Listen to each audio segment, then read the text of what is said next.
मित्रांनो, मैदान बदललं, खेळाडू बदलले, पण तोच निळा रंग आणि तीच विजयाची भूक आजही कायम आहे.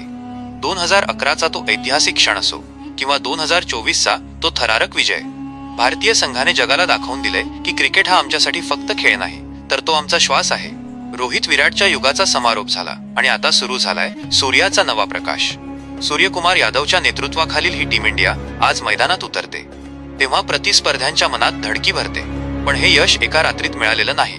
या संघात पॉवर प्ले मध्ये वावटळ निर्माण करणारा अभिषेक शर्मा नावाचा तुफानी बादशाह आहे, तर दुसरीकडे संकटाच्या वेळी ढाल बनून उभा राहणारा आमचा कुकू पांड्या किंवा अक्षर आणि वरुण चक्रवर्तीच्या रूपाने फिरकीच्या जाळ्यात भल्या भल्यांना अडकवणारे आपले हुकुमी एक्के.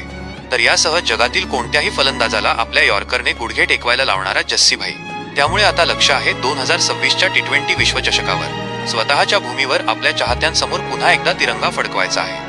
सूर्यकुमारची निडरता, हार्दिकचा अनुभव आणि युवा रक्ताचा जोश, हीच तर आहे या टीम इंडियाची ताकद.